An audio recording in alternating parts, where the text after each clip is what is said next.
Thank you for joining us again on The Real Women of Coaching. This is our final episode with head coach Becky Burleigh at the University of Florida.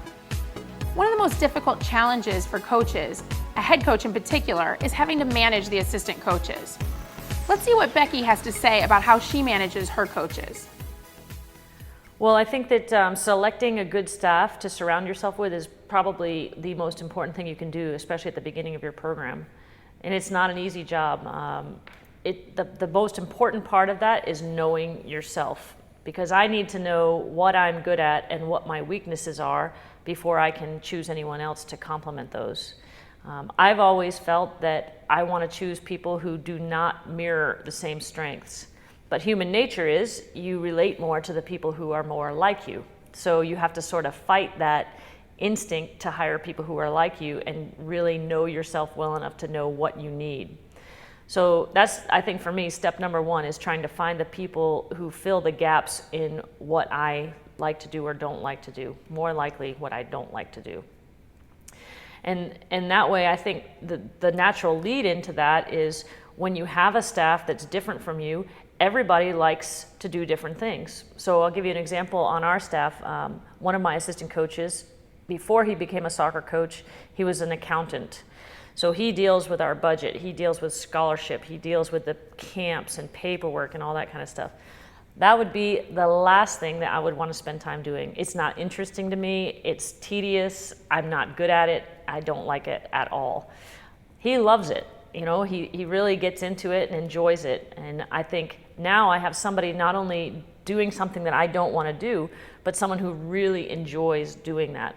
Same thing with scouting or film breakdown. You know, we have a ProZone as part of our software to help break down video. The coach that is in charge of that for us, I think he thinks ProZone is a toy and he could play with it all day long. He loves it. And so again, now we have somebody who is really into what they're doing in that situation, giving us tremendously valuable information for our team and enjoying every second of it. My two assistant coaches are both males.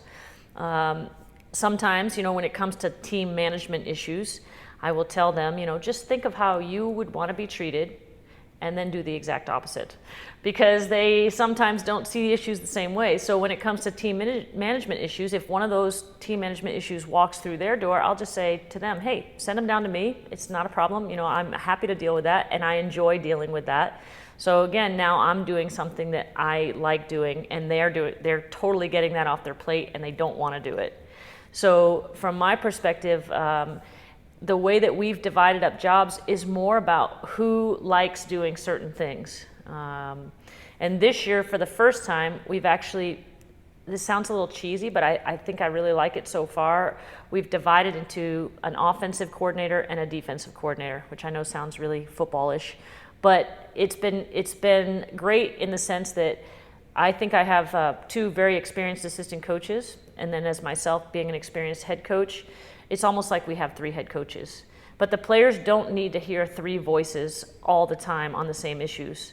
And by dividing it this way, we've allowed our defensive coordinator to focus not just with the defensive players, not the back line and the goalkeeper, but in anything we're doing defense, whether we're starting with defending with our front two, all the way back to the goalkeeper, he's dealing with that. Just like our offensive coordinator is not just dealing with the forwards, when we're building out of the back and we're playing to feet from the goalkeeper to the outside backs, that starts our offense. So he's dealing with that offensive side of the ball.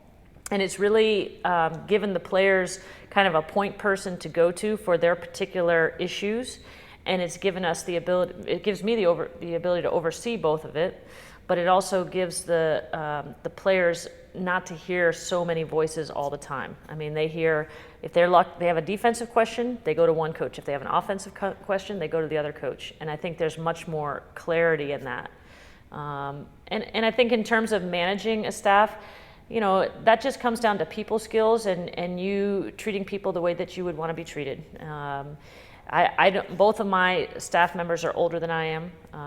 Like I said, both are males, have families, and we just try to be sensitive to each other's needs as far as, if one of them has an event with their family that they need to attend, then the other two are going to pick up the slack on that. And that's just being considerate, I think. I've never really had a problem in managing my staff. I think I've been really fortunate that I've had great staff people that have worked for me, but I think a lot of that just has to do with common sense in your ability to deal with people. I mean, I think the most important thing is probably just to not be afraid to be assertive as a female. You know, sometimes people look at assertive women in a different way than they look at assertive men, but you know, be true to yourself. If you need to be assertive in a situation, then don't shy away from that, whether people like you or not. I think probably the biggest skill that women coaches can learn is to have thicker skin. You know, and it's 99% of what happens is not personal, and when you make it personal is when you add all of that angst in there. But just taking things as they come with and having a little bit thicker skin, I think benefits everyone involved. I think it's a skill that I have learned. I used to take things more personally, not so much from like my staff, but more from players. You know, if somebody was unhappy with me, then it would really bother me. And now I understand that it's not my role to make the players happy. It's my role to be consistent and firm and fair, and they will respect that. But if someone, you know, leaves practice that day not happy with me, that's not something that I have to spend a lot of time worrying about. You know, I have to spend time worrying about, did I do the right thing? Did I treat them fairly? Was I consistent? And I think if you can follow your heart with some of those things, then the rest of it is not something you have to spend a lot of time worrying about. Once again, we thank you for joining us for this episode of The Real Women of Coaching, part of the Women's Coaching Network. Join us next week as we speak with Heather Benning, a soccer coach at Grinnell College, a Division III university.